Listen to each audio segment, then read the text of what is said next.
Assalamualaikum warahmatullahi wabarakatuh. Shalom, Om Swastiastu, Namo Buddhaya, Salam Kebajikan Rahayu. Perkenalkan, nama saya Naura Regita Silvana, perwakilan dari SMA Negeri 1 Asem Bagus. Pada perdebatan kali ini, saya bertindak sebagai tim afirmasi dengan mosi yang dibawakan penggunaan bahasa asing di ruang publik mengancam pelestarian bahasa Indonesia. Saya sadari bahasa asing sudah sangat menyebar luas di Indonesia. Tetapi perlu kita ketahui, kita saat ini berada di negara Kesatuan Republik Indonesia yang dimana penggunaan bahasa asing yakni dipakainya bahasa yang bukan bahasa resmi, dan biasanya bahasa asing juga jika ingin dipakai perlu melalui pembelajaran khusus bahasa. Contohnya seperti bahasa Inggris, Spanyol, dan masih banyak lagi. Lalu yang kedua, ruang publik di mana terjadinya interaksi atau suatu kegiatan seperti kegiatan sosial, ekonomi, dan budaya. Ruang publik mencakup banyak orang dan masyarakat umum. Yang berarti terdapat banyak kelompok masyarakat yang memiliki berbagai keragaman mulai dari ras, suku, agama, adat istiadat, dan masih banyak lagi. Lalu yang ketiga, mengancam kelestarian dapat merugikan atau menggantikan hal yang telah dijaga, dan kelestarian ini memiliki tujuan untuk mendukung kesejahteraan generasi masa yang mendatang.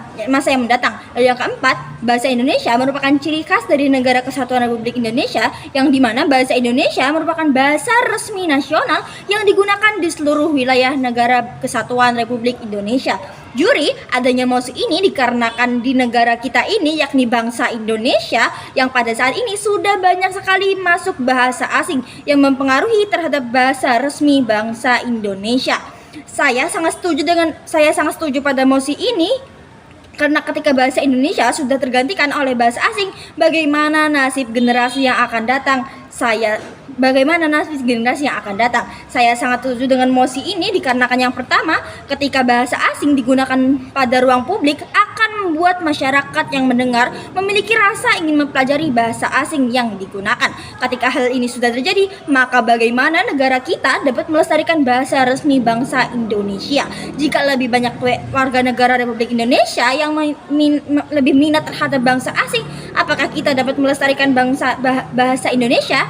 Juri, terdapat Sumpah Pemuda yang ketiga yang berbunyi, kami putra dan putri Indonesia menjunjung bahasa persatuan bahasa Indonesia. Jika bahasa asing lebih diminati, apakah kita dapat menjunjung tinggi bahasa Indonesia? Tentu tidak. Maka dari itu, penggunaan bahasa asing di ruang publik dipastikan dapat mengancam pelestarian bahasa Indonesia. Lalu yang kedua, bahasa asing yang digunakan di ruang publik dapat menjadikan bahasa Indonesia menjadi bahasa pilihan yang kedua. Mengapa? Karena ketika bahasa asing digunakan pada ruang publik akan menciptakan masyarakat yang menganggap bahasa Indonesia tidak penting karena kebanyakan para petinggi yang menggunakan bahasa asing.